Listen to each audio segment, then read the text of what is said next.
ప్రేక్షకులందరికీ నమస్కారం.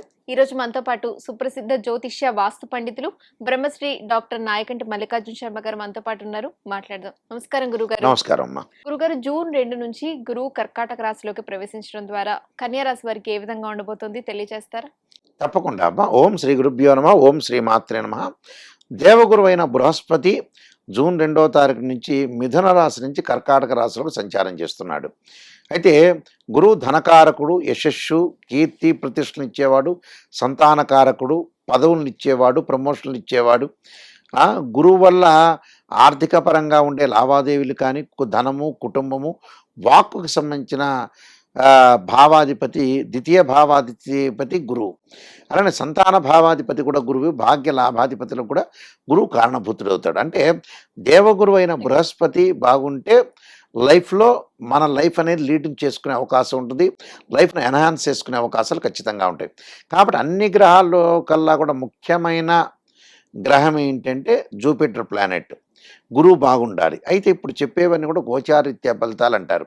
గోచారీత్యా ఫలితాల్లో కూడా మనం ఒక రాశి దగ్గర నుంచి మనం చూసుకునేటప్పుడు ఆ రాశి దగ్గర నుంచి 2వ స్థానం కానీ, 5వ స్థానం కానీ, 7వ స్థానం కానీ, 9వ స్థానం కానీ, 11వ స్థానం గురువు బాగుంటే అప్పుడు అవి గురువు ఉంటే ఆ స్థానాల్లో ఉంటే గురువు బాగున్నట్టుగా అర్థం. మిగతా వాటిలో మిశ్రము చెడ్డ ఫలితాలు వచ్చే అవకాశాలు ఉంటాయి.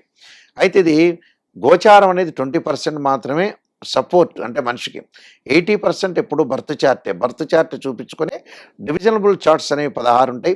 రాశిచక్రం అని, నవాంశం అని. అంటే ఒక అమ్మాయి వివాహం కాలేదంటే రాశిచక్రము, నవాంశము, భావచక్రము, దశలు, అంతర్దశను అనాలిసిస్ చేయాలి. అలానే ఒక వృత్తిరీత్యా వృత్తి బాగాలేదనుకోండి, రాశిచక్రం, భావచక్రం, దశమాంశ చక్రం, అలానే దశలు, అంతర్దశలు. అలానే సంతానం కలుగుతుందా లేదంటే రాశిచక్రము, సప్తమాంశ చక్రము, భావచక్రము, దశలు, అంతర్దశను అనాలిసిస్ చేయాలి. అయితే ఇవన్నీ కూడా మ్యాథమెటికల్గా డిగ్రీలో అనాలిసిస్ చేసుకొని అసలు జాతకం అనేది ఎలా ఉంటుంది, నెగిటివ్ ఎక్కడ ఉంటుంది, ఆ నెగిటివ్ని మనం పాజిటివ్ చేసుకుంటాం. ఎలాగా ఒకటే బాణం నెగిటివ్ని మనం పాజిటివ్ చేసుకుంటే చాలు. అప్పుడు దాదాపుగా భగవంతుడి యొక్క అనుగ్రహం ఉన్నట్టే అర్థం. భగవంతుడు మనకు తెలివితేటలు ఇచ్చాడు. ఆ తెలివితేటలు మనం యూటిలైజ్ చేసుకోవాలి. ఆ యూటిలైజ్ చేసుకోవాలంటే ఏంటంటే ఎక్కడైతే లోపం జరుగుతుందో, స్త్రీయ లోపం పెరుగుట పెద్ద విద్య, లోపం పెరిగిన వాడు పూర్ణుడవుతాడు. ఆ నెగిటివ్ని మనం పాజిటివ్ చేసుకుంటే వాళ్ళు నెంబర్ 1 స్థానానికి వచ్చేస్తారు. ఆ నెగిటివ్నే తెలుసుకోలేకపోతున్నారు, అక్కడే టోటల్ ఫెయిల్ అవుతున్నారు. మనిషి మొత్తం ఫెయిల్ కావడానికి అదే కారణం. మన కారు వాడే గుద్ది వాడే ప్రశ్నిస్తాడు. సారీ సార్ నేను గుద్దానని చెప్పట్ల, అదే నెగిటివ్.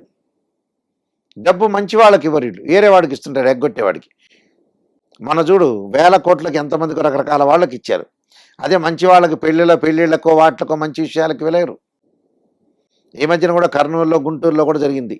గుంటూరులో కూడా ఒకడు 500 కోట్లు 300 కోట్లు తీసుకుని వెళ్ళిపోయాడు. అదే వాళ్ళు మంచి విషయానికి ఇస్తారా? ఇవ్వరు. అలా పోవలసిన కర్మ అలా ఉంది, పోతుంది. అందువల్ల ధనకారకుడు గురువు కాబట్టి గురువుని డబ్బుని నియంత్రణ చేసుకోవాలి, చాలా ఇంపార్టెంట్. అయితే ఈ రాశి వారికి చూస్తే కన్యా రాశి వాళ్ళకి అక్టోబర్ 31 వరకు చాలా అద్భుతంగా ఉంది. అధిక లాభాలు, ఆర్థిక పరంగా పుంజుకుంటారు, ఫైనాన్షియల్ పరంగా ఉండే డెవలప్మెంట్, ఉద్యోగంలో ప్రమోషన్లు, గృహ ఉపకరణ వస్తువులు కొనుగోలు చేస్తారు, బంగారు ఆభరణాలు కొనుగోలు చేస్తారు, దుస్తులు కొనుగోలు చేసే అవకాశాలు, ఇళ్ళ మీద కన్స్ట్రక్షన్ చేయటం ఒకటి. అలానే విద్యార్థులకు కూడా అక్టోబర్ 31 వరకు చాలా బాగుంటుంది. విద్యలో బాగా కాన్సన్ట్రేషన్ చేస్తారు. 31 తర్వాత కొద్ది కాన్సన్ట్రేషన్ తగ్గుతూ ఉంటుంది. 31 తర్వాత కూడా వీళ్ళు ఖచ్చితంగా ఫైనాన్షియల్ పరంగా కొద్దిగా జాగ్రత్త పడితే చాలు. అంటే టోటల్గా వాళ్ళకి దాదాపు 85% బాగుంటుంది. దేవగురు అయిన బృహస్పతి వల్ల మంచి లాభాలు కలుగుతాయి.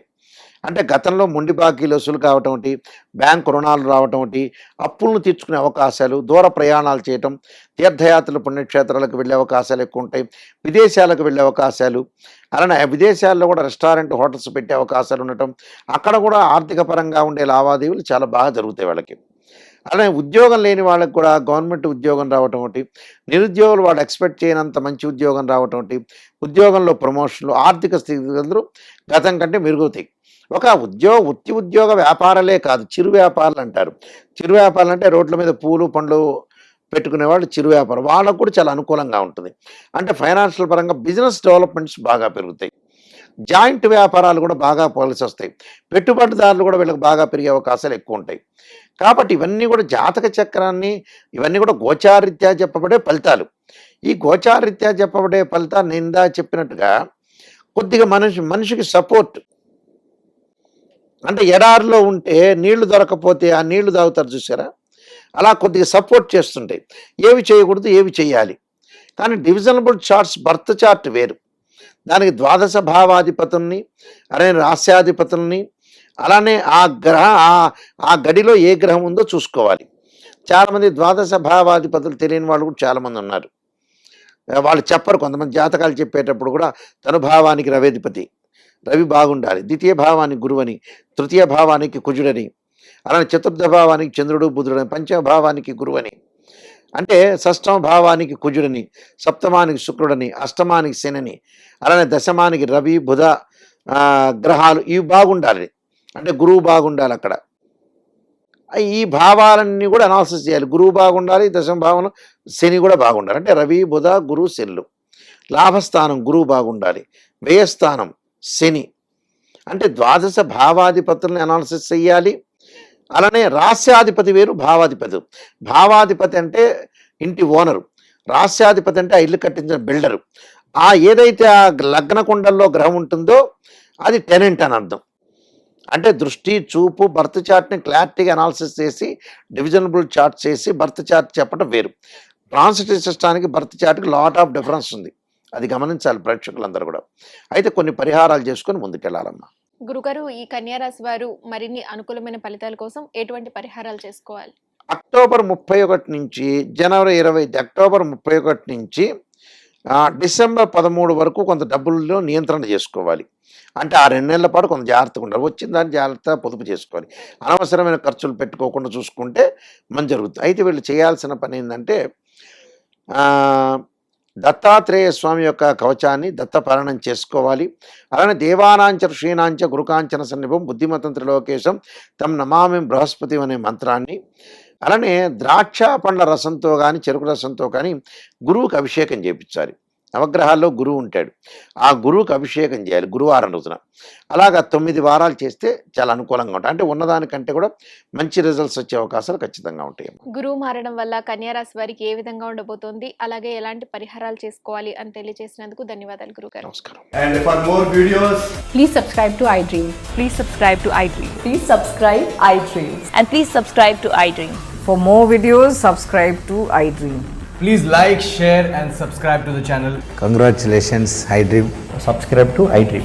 Subscribe to iDream. So subscribe to iDream Media. iDream की iDream team अंदर की huge congratulations. Please subscribe iDream Media. Please subscribe to iDream. Subscribe iDream. Please subscribe to iDream. iDream అంటే నా కళల ఛానల్ను సబ్స్క్రైబ్ చేసుకున్నారు, నోరు తిరుగుతలేదు. మీరైతే గంట గుర్తు కొట్టండి. For more such videos, please subscribe to iDream. Subscribe to iDream. Please subscribe to iDream. Please subscribe iDream Media. Please do subscribe to iDream. Please subscribe to iDream Media. For best entertainment and information, please subscribe iDream. And don't forget to subscribe to iDream.